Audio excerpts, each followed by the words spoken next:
Whether your beer is in a bottle, can, or glass, kick back and relax. It's better on draft.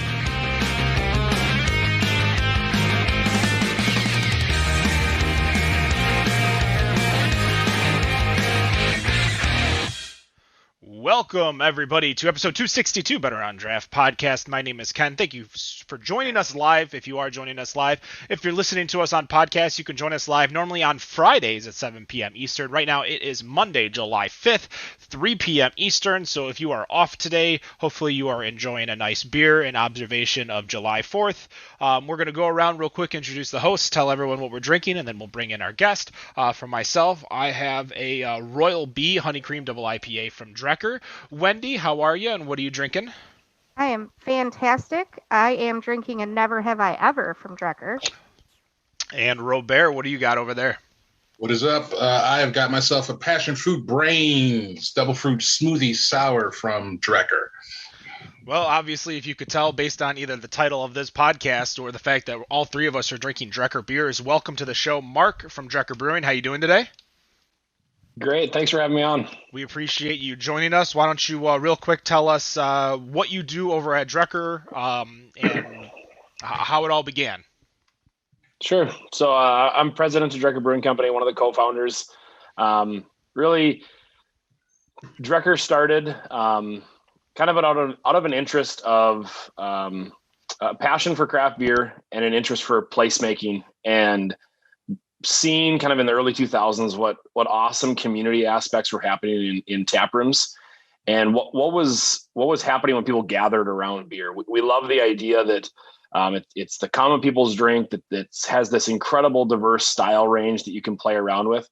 And then we just saw something special happening when great people got around great beer, and conversations and moments were kind of catalyzed. So that's where we took the inspiration to start the brewery. And that remains our focus today, to try and make beers that catalyze moments of wonderment, bring people together, and really challenge people's ideas of what beer can be and how they can enjoy it. I believe you said what I think a lot of us have been missing for the past year and a half, and that's that camaraderie of seeing people sharing a beer and, getting together over these liquids. I know a lot of people probably have been collecting beers or going through their cellars most recently, but I'm hoping that everyone is going out there and supporting their breweries. Just everybody knows Michigan Beer Map, mibeermap.com. You can find every single brewery, up to 400 breweries here in Michigan. I know North Dakota is not that far behind, but I know your guys' I think the oldest running brewery is only 2010 over there. Is that correct? That sounds about right. I was looking it up, and that's the Fargo Brewing, which is going to be one of your neighbors. Why don't you give us a little bit of information, if you can? How did it, how have you not had a brewery until 2010 over in North Dakota? There were various breweries, brew pubs, for a long time. Really, I think in the new age, it hasn't been until 2010. Mainly that's because the tap rooms weren't legal. None of the legal structure to be able to have people come join you, drink, and hang out in the brewery was allowed until then. So it really took that big second wave of craft breweries to push that forward. And then once those laws got written, it's been a whole new world since then. So I guess, as I said earlier, I am drinking the Passion Fruit Brains. One of kind of I guess you could say one of the sour notes that we've had here in Michigan, obviously no pun intended, is that before, I guess until I think it was about February, we used to be able to get your beer here in Michigan through Tavour. Sure. Obviously with, the law changes and court rulings, that pretty much got stopped for Tavour and just about any other beer delivery company that would be coming out here. Now, your beers were pretty popular in the app. It was sometimes we were seeing those where they were selling out within 10 to 20 minutes, sometimes even faster. I'm curious how much of a help has Tavour and other services like them kind of created a much broader appeal to Drekker's beers? Yeah, we love Tavour. I think I know we're like probably one of the top 3 breweries for Tavour, and Tavour is one of our biggest customers across the country. So we have a great relationship with them. Really, where Tavour stands out in their benefit to craft brewing is that they've cultivated a following within themselves, and then they deliver exclusive, sought after, awesome beers. It's not every beer is going to be allowed to be sold on Tavour from any brewery. So the people that are on Tavour, they know they're getting high quality stuff. It's fun. It's hard to find things. And so what's great for the industry on that is that takes beers that are maybe only available at a tap room or, in a small distribution, and gives them an incredible reach.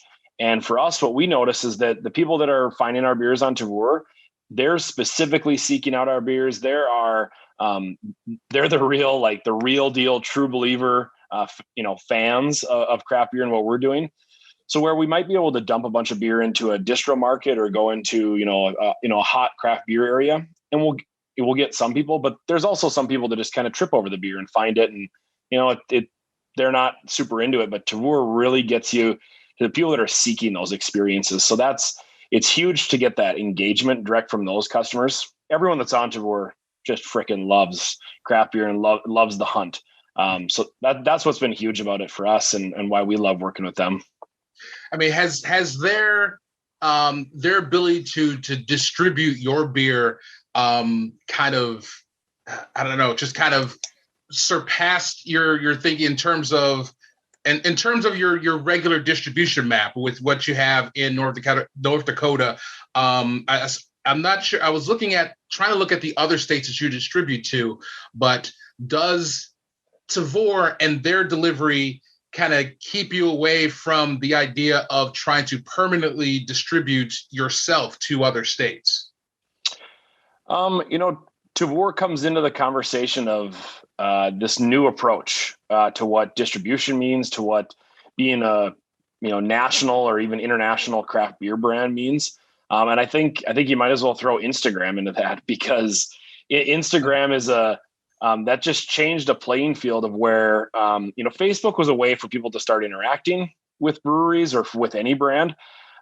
Instagram was a way for content driven engagement. And it really gave, breweries or, other brands like that have great content, things that, our beers look beautiful on Instagram, and so do every other breweries. And that really makes you an international brand the second you're on there. And so things like Tavour and then this new way that we do distribution, they're all focused at not trying to go, a mile deep into a market and grab every tap handle and be the best selling SKU and hold on to these door shoots, liquor stores. It made us look at, hot, fun markets, and we sell a little bit of beer there. It's it sells out. There's a line at the liquor store. It goes away for a month and it comes back again. And we kind of just sprinkle beer all over the country and then all over the world, actually. Yeah. Now, two of the ones that I see quite a bit, which I did as a customer of Tavour, I saw them a bit, although I was kind of one of those victims to those sellouts that were happening so damn quick. But this is my first time trying Brains with the passion fruit, and there was also the other series, the Slang du Jour, both of which have quite a bit of a variety of flavor profiles. So I guess I wanted to hear you talk to us about the Brain series and the Slang du Jour series, which for that one, the only one I've had for that was Raspberry Cobbler, which was amazing. But just talk to us about those two series, how those came about, and are there any other flavor profiles that you've yet to play with that you want to do? Sure. So, both of those are, we call them stupid fruited sours. They're just incredible amounts of fruit being blended in there, and then adjuncting or other flavors going along with that. And that started for us around, that'd be like 2017. We started playing around with this smoothie idea. And we were one of the first breweries in the country to be doing this smoothie style sour. So we were trying to take what we had learned in hazy IPAs and milkshake IPAs, and how we could play around with mouthfeel, and then turn that into a sour. We'd been doing tons of kettled sours, even playing around with fruit in there, but we really wanted to go for this smoothie, this fullness. And so the first iteration of that was called Brain Freeze. And that's like the little sibling of Brains. And we started messing around with using lactose, sea salt, and then vanilla to build this super soft, kind of fluffy, creamy, ice creamish mouthfeel. And then along with, at that time with Brain Freeze, we were doing what we thought were like incredible amounts of fruit into these beers. And I think now Brains is about triple what that beer was. And so we keep that same smoothie aspect with sea salt, vanilla, lactose built into the back of it. And then it's just really insane amounts of fruit that we're blending into these. So you get that Jamba Juice, like pure fruit smoothie feel to it. Slang du jour is, another offshoot on that, where we were loving the adjuncting that was going along with milkshake IPAs and pastry stouts. And we just wanted to do it in a sour. We thought that sours actually presented maybe a better flavor base to elevate some flavors. Milkshake IPAs are fun, but you still have that savory ale, that really soft muting flavor. Acid is a great flavor exploder. It lifts things up. It changes it. It raises those small adjuncts you're trying to do. So Slang du jour was always this, we call it a sour a la mode, and it's always dessert or pie or cobbler inspired.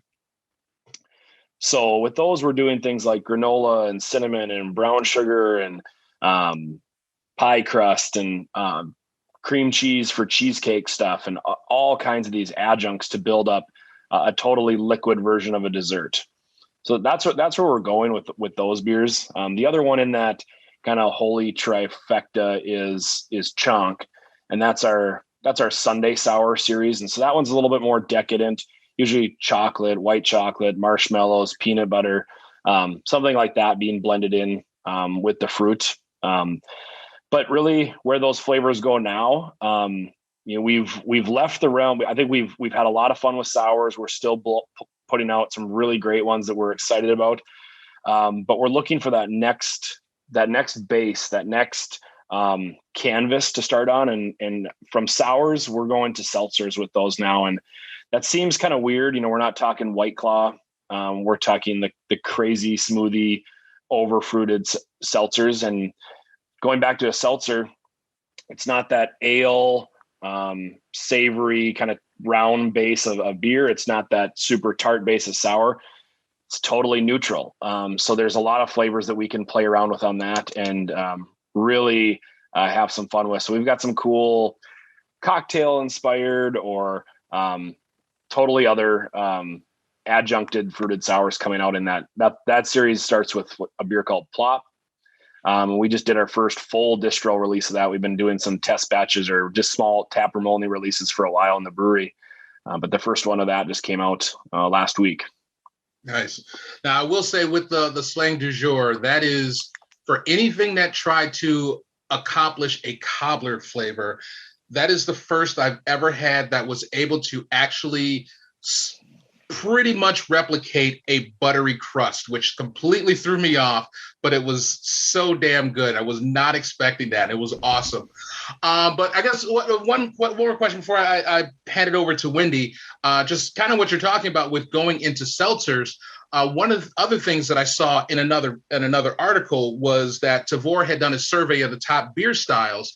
And last year, around February, the sour and funky category was at about a 27.1% share of the sales. And as of this past March, that category went up to over 35%.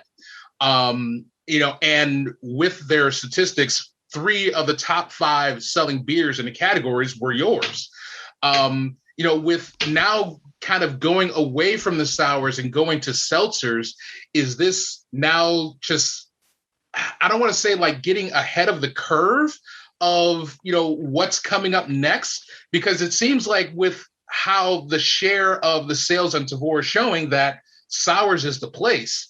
I'm not sure where exactly I'm going with this, but I guess I'm just trying to ask, is that, with the sours now, does that mean that with going to the seltzers, you're kind of level off and go to seltzers, or it's just, we're doing it all, fuck it, it's everything? Our motto always is fuck it. So I think that really we're not going anywhere with sours. I mean, that's not going away. We absolutely love those. We've got a huge sour program, and we've got hundreds of beers still, in the queue to be released on those. Seltzers are just the next new one. We're always trying to find that next style, that next way we can keep innovating, a place for us to play, a new experience for people to enjoy. And so I think sours are just going to add to that, where, over the last 3 years, the big three styles in the beer industry have been hazy IPAs, fruited sours, and pastry stouts. I think you're going to see these pastry fruited seltzers, or whatever anyone wants to call them. Seltzers are going to come into that. And it's just I think if people tried plop, they wouldn't even know what it is. They're certainly never going to guess that it's a seltzer, because it couldn't be any further from any of the other normal, alcoholic LaCroix. Plop is almost twice as much fruit as we put in Brains. So this is a totally different category of stuff to mess around with. It's just a different base, so we can do different things, and it might actually appear very similar to the fruited sours. But what we're able to put out as far as that final flavor execution, like you said, we nailed that cobbler aspect. There's a lot of things we're hoping that we've tried, that we tested out in sours, you just can't do right, because you can't shake that sour tart finish. That's always there. That's part of that style. And that doesn't blend with every flavor we're trying to get out. So there's a bunch of new ones that we've been excited to get out. We've been trying to test them for a while, and they didn't work in sours. And we're actually really hopeful of how they're going to turn out in this seltzer base. Nice. All right. Pass it off to Wendy. So I was reading an article in craftbeer.com about your partnership with PunchGut. Is that how you say it? For your can art. And I found it completely fascinating. And I'm pretty sure the quote that got me was, we were dreaming up this brand identity that was kind of 90s skateboard punk with pogs and some death metal influence and a kind of pop culture trapper keeper vibe. PunchGut was the only person that we thought could pull that off. So I just wanted to tell us a little bit about that process and how it works, that you kind of have this house artist now. Yeah. So, PunchGut's a really good friend of ours. He's also just happens to be a Fargo artist. So we've known him for years. He is an incredibly accomplished artist, graphic designer, gig poster artist. I mean, the dude does it all. And when we were, we don't ever look at anything in a singular focus. It's not this one thing and then the next thing. We try and see how everything's going to be connected. We're thinking 20 miles down the road on where this is all going to get connected. I mean, you can see that when you're looking at different labels we do. There's Easter eggs that are pre-hidden for a label that we're going to do in a year and a half. And we have no expectations that anyone else is going to pick this up, but that's the stuff that we love about it. We love hiding those trinkets and these stories and creating this spider web of connections in there. So when we started out this relationship with PunchGut, me and him sat down and we were really dreaming up this idea of a brand artwork theme that had some throwback aspects to it. Some things that we talked about pogs and skateboard decks and, metal cover, album cover stuff like that. All these aspects that we loved, we wanted to kind of re-energize into craft beer labels. And we really saw, we took this idea that gig posters were a great place for artists to play around, do something crazy. It didn't even have to match with the band that they were doing. It just was, that was one of our favorite forms of art was gig posters, because it was so discarded and anti-gallery but it was real. It was inspired by something. And no one made it thinking this thing was going to be worth $4,000 and hang in a place where you weren't supposed to touch it. It was plastered on a wall and torn up, and people took it home and put it in their garage. And that there was something we loved about that idea. And so we were trying to recreate the next gig poster, and we wanted to make artwork that told a story on its own and had some depth and all this crazy and weirdness to it. And then that people would, we'd put it on a beer and they'd take it home with them and they'd share with their friends. And then they'd start talking about what the hell are these guys talking about? Did you see this little thing over here? I think that's this, or, and then they'd peel it off the can and stick it on their fridge in the garage. And to us, that was how we were going to inject art and excitement and something into people's lives. And so we sat down and really scaped out this whole idea of what they would look like, how drippy this would be. This is all going to play in here. And we started, we picked up this whole inspiration thing, got all these dreams together. And then we felt like we had the same plan together to pull this off. And then we just started chipping off label after label after label. And really every single one is pretty much in the brewery. I kind of release the new label when it gets done and show it to everybody.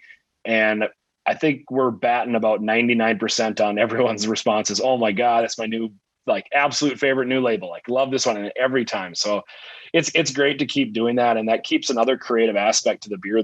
It's not just about the liquid, but we think that liquid is art. We put so much passion and pride into what it is inside the can. We want to keep that going on the outside of the can. We want to tell another story. We want to continue to show people how much we care about this product in every way possible. Well, I'm drinking this Never Have I Ever, and not only is the can pretty stinking cool, I'm not gonna lie, the beer is just amazing. It's so smooth, and it's got such a great mouthfeel to it. I love it. Yeah, that's a pretty new recent label. That was a lot of fun to work out. I think we just had this that almost started. What's really fun about the label approach now is that we'll take the idea into a beer from any direction. Sometimes it's a super weird artwork idea that we're just going to hone in on this kind of vision or idea that we have. Sometimes it's a name, sometimes it's a color, sometimes it's a joke. And that was one where we had the name about Never Have I Ever. And I pretty much threw that at PunchGut and just said, hey, it's Never Have I Ever. I don't want to talk anymore about what I envisioned it is. I want that name. And we're on the same wavelength of what we're going to do with this. And sometimes I like to try and not influence him on things just because I know how cool he can run with that. And he took that to be this little graveyard seance thing at night. And our little punk skeleton person sitting there. There's a whole bunch of little Illuminati and other trinkets hanging around in that. But then the beer's phenomenal. It is. It has Simcoe hops in it, which I very rarely do I rave that highly about a beer with Simcoe hops. I want to, because I think I'm allergic. But Simcoe gets I think sometimes Simcoe gets some bad rap from people that don't. I mean, Simcoe was the king of West Coast IPAs, just resinous, grapefruit, all those things. And really, what we're figuring out, with hazies and the more we're playing around with these super high oil flavonoid Pacific Northwest and Southern Hemisphere hops, is that it's a tool in the hands of a craftsperson. How you use them, when you use them, that matters. It has such a huge impact. And then Simcoe in the boil versus Simcoe in a dry hop versus Simcoe in a whirlpool, and then any detail around those ones can totally change Simcoe. But Simcoe can be a juice machine if you put it into that part. Is that what you did here? Because I'm drinking now. Prior to us starting the show, I said, I'm probably not going to like these beers just because they're double IPAs, and if you give me a West Coast IPA, I just am not going to like it. I don't like pininess. I don't like bitterness. I don't like, I am a Michigander through and through, and I don't like Two Hearted. Sue me. That's blasphemous here in Michigan. But this beer, I'm getting very, very light pine, but so much citrus. You said it was a tool based on the way you're doing things. Was that the intention of this beer, is to not be like a West Coast, and be a little bit more easier to drink for simple people like me? Well, so is this the first IPA you've had from us? Technically the second, because I had the Royal B, which I'm almost done with. Royal B. Did you think that was a piney bitter? No, not at all. I definitely got. I love the honey that I'm feeling in it. I feel like I don't know if it's the honey that was really like mellowing it out a bit, but I've liked both of these beers in front of me.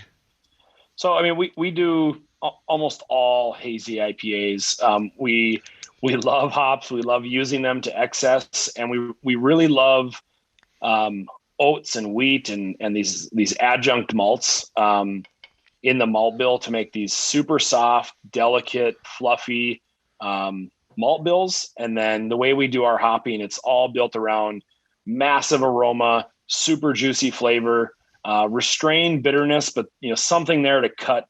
You can build up some malt sweetness, with some of these oats, and we want just enough bitterness to balance that, but not really so that it's scratching on your tongue or tickling your throat. It's not defining the beer. The bitterness does not define. Like I want to talk a little bit more about this honey cream ale too, because it's just so it's smooth. Like I don't understand. For me, IPAs scare me, and it's not for the lack of trying. I have tried hundreds of IPAs, and it's a rarity when I find one I like. And hazies are a little easier to get into, but I'm looking at your cans and your art and stuff, and I don't see it saying hazy on here anywhere.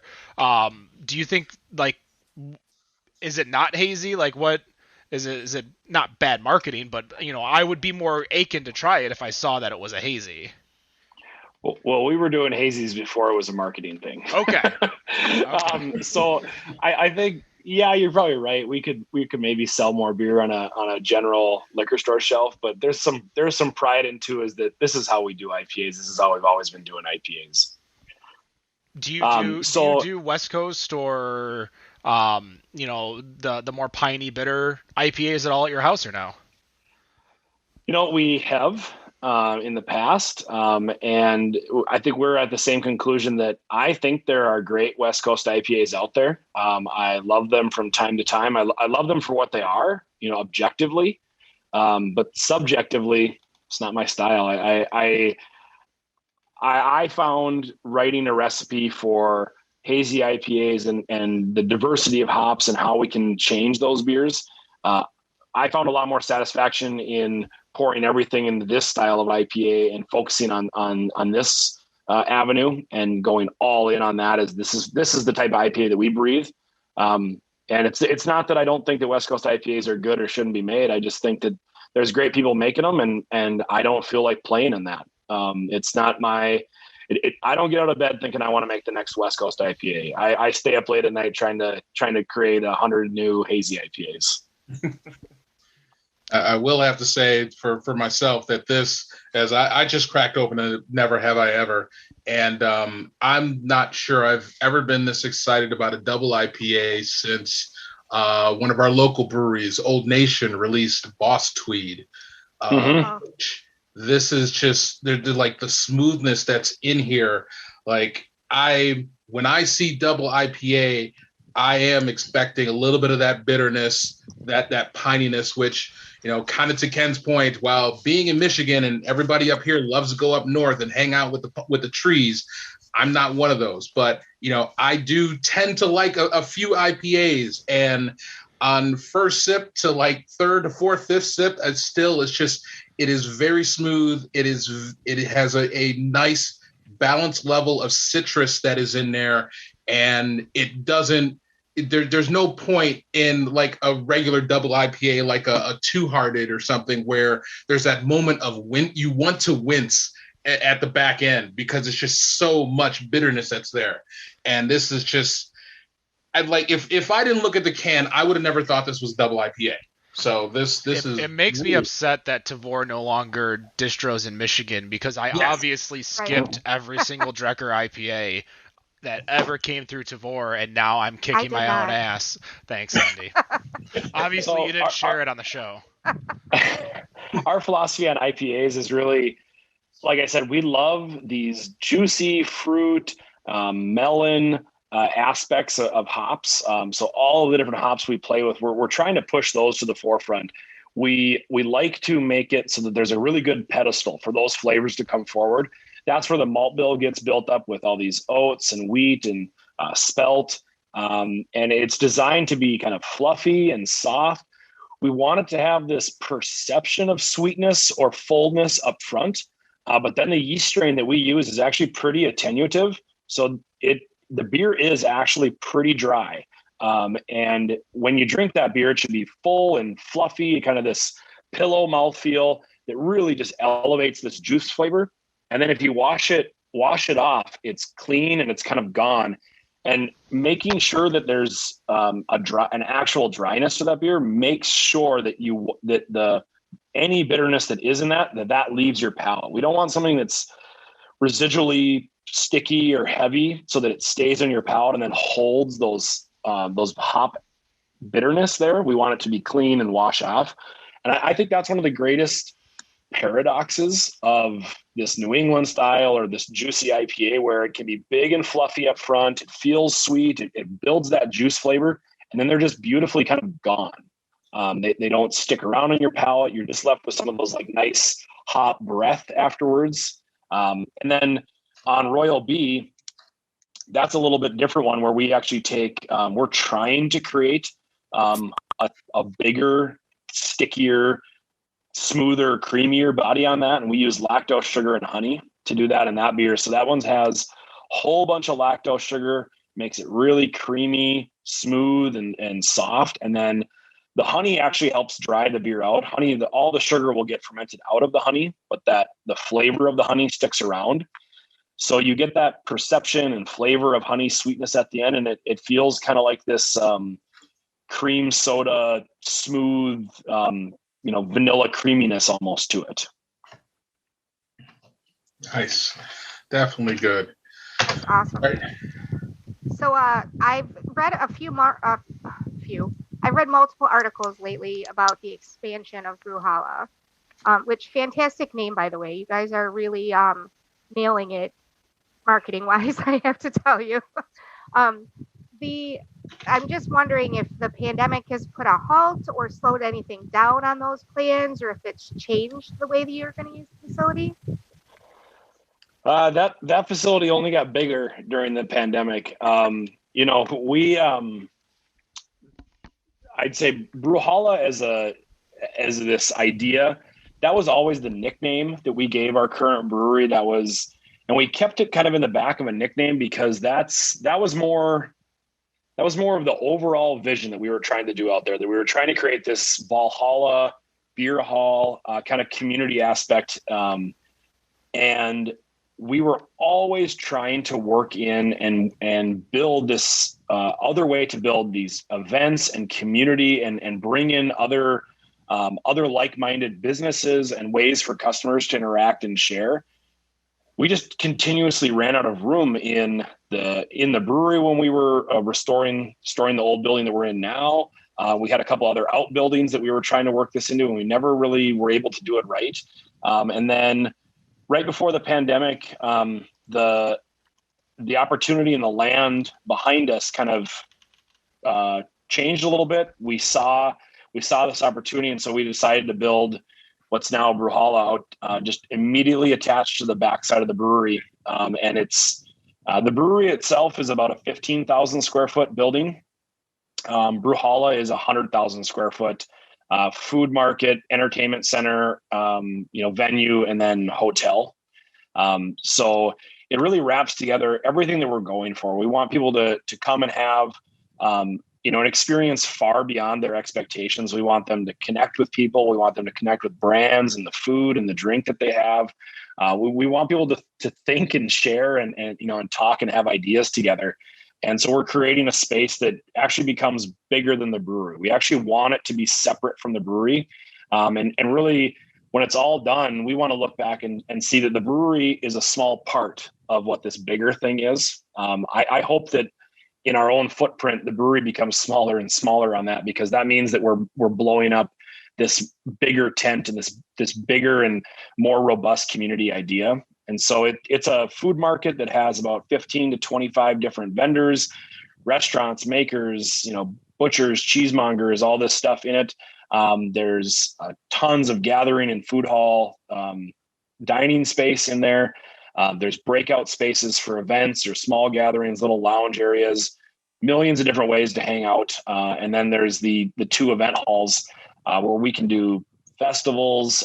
We do a hot dish festival. We do an arts festival. We do all kinds of kind of crazy, weird stuff during the year. So now we've got 2 big giant rooms that those just spill out onto the market. And then there's a boutique hotel that tops the whole thing off. So there's a massive rooms that are all individually designed with our artwork and themes and kind of trinkets and Easter eggs in them. And it's kind of a really unique, all-encompassing experience that is getting started out there. And that's going right now. They're about halfway done on all the foundation work, and they're expecting that like the building itself will be capped and the exterior will all be done around October, November of this year. And then it's the months and months of mechanical and electrical and building out the inside, and it should be finished and ready to open by the end of next summer.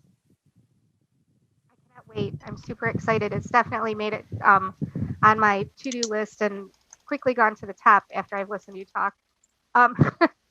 So you mentioned a few festivals. How has COVID changed beer festivals for you guys, and what are you expecting? I see that you're supposed to go to the Untapped Beer Festival in October. Is that your first one back? No, we'll be doing a few. Let's see. We've got there's Great Taste in Midwest in Wisconsin. That's like the beginning of August. We're going to that. There's another really big summer festival, the Summer Beer Dabbler in St. Paul every year. So we'll be going back to that one. And then honestly, I think whether they're festivals or kind of events, from the middle of August to the middle of November, I think we have one weekend that's not a festival or collab festival or something. So everyone's getting back at it here soon. It takes a while to plan them, but yeah, we're really excited to do that. That's really, those are fun interactions. It's fun for us to meet new people, see their faces, show them some beer. Maybe they've never heard of us. Show them who we are. Maybe they've always wanted to try us, so we can give them that opportunity. It's just a blast to get out there and, rub around. It's also fun to be with our brewing colleagues out there and, meet some new people, say hi to old friends, try each other's beers and talk about what we're working on and dreaming up. That's a huge part of the industry, is just those sharing and collaborating together. But, we kept it going during COVID too. I mean, I did a few, whether it was Hop Culture or Untapped or, a whole bunch of different virtual festivals. And those were cool too. We made the most of it. I think I did some really fun panel sessions that they had on that, where, using things like StreamYard or those ways that we could host a panel, field questions from the people joining in on it. And it was great. We were all looking for ways to interact and do that. And if it can't be the face-to-face that we want, this still worked. It still allowed us to get out there and hear from customers and see what they were liking and not liking, and hang out with some friends and share a beer on some random Saturdays. It was certainly easier on a travel aspect, but I'm looking forward to get back to that too. Now, there was obviously with a lot of the releases of the Black is Beautiful variations that have been going on for the past year or so, obviously you guys there at Drekker had released your own version of it. I was curious, what did you do to the initial recipe to make it your own, and where did the proceeds go? So the proceeds went, part of the deal with that was that you chose a local, or I think they wanted at least to try and find a local organization to work with. And so we partnered with the North Dakota Human Rights Coalition, and they do some really great work for minorities, indigenous people, people of color, and then LGBTQ community. And they were really one of the driving forces in our region. After, in the whole climate that was going on, they were really one of the driving forces to pushing forward that change and opening up those conversations, and then connecting people to policy. And so they were a great partner for that. And that's who we worked with on that beer. As far as the beer itself, that was a great recipe. We were happy to brew it as is. And they also encouraged people to take it as a starting point and make it their own. So we, all we did on that was take a few of the malts that maybe we had a certain preference for, that they might have had an intent with a certain malt in there, and say, hey, we really like this other malt, and we think that would add a deeper raisin or kind of that date flavor to this beer. And so let's build that up. And then we also were thinking forward to the adjuncting that we were going to do on that. And I think we did vanilla and cocoa nibs. That was a year ago, and that feels like a decade ago. This time is quite the illusion, but we built it up to work on the adjuncting that we wanted to do with that beer as well. And that was quite an honor to participate in that collab. And it was certainly, like I said, our brewery is a place for all. It's a big tent in the community. And we use it to try and help conversations, or enable conversations to happen. And we were really happy that just to be part of that happening in our community here in Fargo and in North Dakota. And I think the work still continues today. It does. Earlier in the show, you mentioned, we were talking about, that you had other breweries within the state, but there weren't any tap rooms that were allowed. We were doing a lot of research, and we saw a big multi-page document that you sent to the government of North Dakota about SB 2321 that made a lot of changes within the rules of North Dakota beer, including contract brewing, festival attendance. Did everything in that bill you want succeed, and what are some things that you'd like to do to help the future of North Dakota beer? Yeah, I think we got everything we needed out of that bill. We needed to clarify some stuff around contract brewing. We needed to clarify some things around container sizes, around how much beer. Like right now, brew pubs had this really weird, like they could sell cans, but they couldn't even sell a full case. It was just really weird. And we were looking to create some consistency. There was a lack of consistency between, production taproom breweries and brew pubs. And then there was also this inconsistency between breweries and wineries and distilleries. I still think there's some work to do on that. That wineries, distilleries, and breweries, we're all kind of coming into our own, nationally too, and just starting to work together on alcohol law.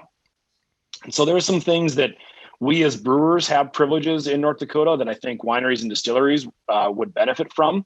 And it makes perfect sense that they should have that opportunity if we're already doing it for one aspect of the industry. And then there's things that wineries and distilleries have that we as brewers think would benefit the industry. So that's some of the future work that we're working on. We also, with those festivals, that's a really cool license aspect that North Dakota has, where North Dakota is really proud of the products that are produced here. It's an agricultural state, and that's where it really starts with, is that they love primary sector value added agricultural products. Where North Dakota is one of the largest barley producing states in the country. It just took until 2010 till somebody was actually using a significant amount of that to make beer in the area. So they're certainly willing to support this agricultural originated business, and what they offer are these festival permits. So whether it's at farmers markets or there's kind of state expo festivals, different things, we can pull this state license and then take our beer to. We could go to a town festival 200 miles away in North Dakota and sell our beer, taste our beer, do that stuff, and we don't need to get a municipal license or transfer that stuff the way that alcohol laws would work.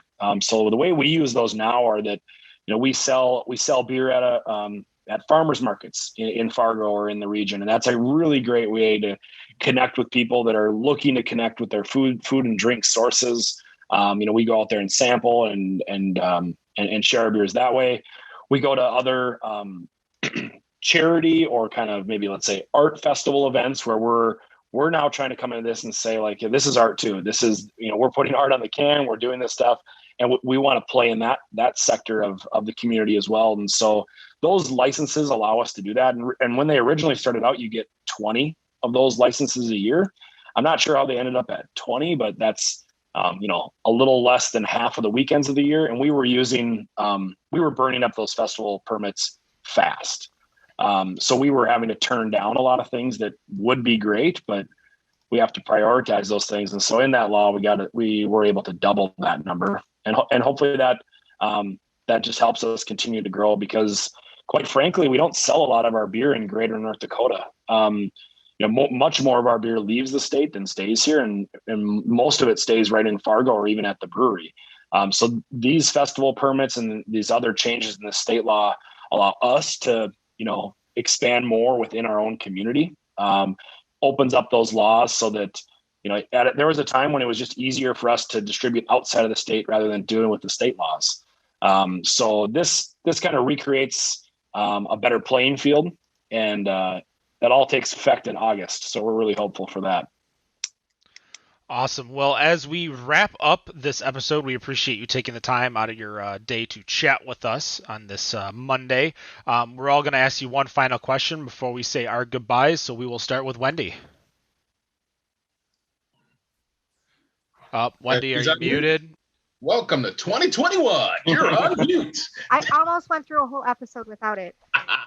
So my question is, I'm a new person. I have never been to your brewery before. I've only had maybe one or two of your beers. What do you say to get me to come and visit you guys? Really what's so cool about our brewery, even if you don't care about our beer, is it's the camaraderie. It's the experience of the whole building. So we're in this 140-year-old restored locomotive repair building. It's this giant brick and wood skylight wrapped in windows building, and it feels like this modern reclaimed beer hall that it's something of its own making. You can't help but hang out there, start talking to new people, and all of a sudden you just feel like trying new beers. And it's a totally open concept with the brewery, so you can see every aspect of what we're doing back there. Nothing is behind closed doors. So it's really kind of this whole integrated space. You get to come in and see everything that we're doing. And whether you like beer or not, it's still just a fun place to be. Awesome. All right, Rob. All right. Now, the closest I've been to North Dakota, I had a friend who lived in Webster, South Dakota. I was out there for weddings and visiting and whatnot, but hopefully there'll be one of these days where I get that way. But I was curious that obviously, despite the pandemic, 2020 was a pretty good year for you guys in that, according to the stats from the Brewers Association, that you became as you said, the highest producer of beer in the state, passing Fargo Brewing by about roughly 1,200 barrels. Is 2021 shaping up to be an even stronger year? And I guess, where are you seeing production numbers heading? I just need your help then. What was the number of barrels that we were said to have produced in that article? 6,660. Yeah. It's funny how those numbers work out sometimes. So is it not accurate? Oh, it is. It's okay. I'm saying it's all part of the ethereal. So I think we're on track right now, annualized, to do about 11,000 barrels. I think we'll close out this year around 8 or 9. And then if we were a year from June, it'll be somewhere between 10 and 12,000 barrels is what we're going to produce moving forward. Nice. So big. I mean, we've been growing. We've been pushing as hard as we can. We're loving the beers that we're making, and everyone on the team is just having an absolute blast doing what we're doing. But that is pretty much the physical limit of the brewery. The next steps for anything beyond that are major infrastructure changes. And I don't know. I mean, I hate to document these things for eternity, but where we sit right now, we don't have a whole lot of interest in going there. We're certainly not going to push into that area. I think we're just going to a little bit more gently stay where we're at, keep having fun with the beers, and see where that puts us in another couple of years. All right, and I am going to finish this off with something a little, fun, relaxing. Obviously, everyone knows the Coen brothers and all the movies that they make, and obviously there are a lot of movies that are, probably very specific to our guests. So I'm curious, what did you think when they came out with the movie The Big Lebowski? Were you a big fan of Jeff Bridges, or? That's funny. So Big Lebowski is one of my favorite movies of all time. I love everything the Coen brothers do. That whole the dark sense of humor, and you can see that in many of their other movies. But really, like, it's almost like they create in each movie a time and a place, and then a sense of humor that you can't even understand the first time you watch it. You can hopefully just enjoy it, and then the second time you watch it, you see that sense of humor that you learned by the end actually taking effect in the beginning. And so those movies, just like how we try and do some of our artwork labels, that there's jokes in the beginning of The Big Lebowski that you actually have no context to understand until you see the end of the movie. And then you have to go back and watch it again. So yeah, we love The Big Lebowski as well as everything the Coen brothers do. All right. Drekker Brewing, you guys are in Fargo, North Dakota. Not distroed here in Michigan, and sadly, Tavour, you can't get it. Where's the nearest to Michigan we could get your beer? So in a few weeks, we'll be opening up Illinois distribution. That's getting pretty close to you. And then depending on how much you play into the going over the horn, Wisconsin is a huge market for us. All right. Well, they can find you over at Drekker Brewing on Instagram. See everything that they're doing over there. These beers were amazing. Thank you so much. We appreciate you taking the time.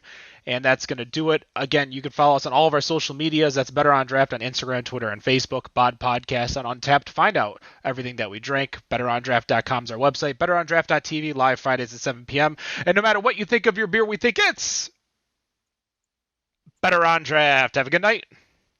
Peace.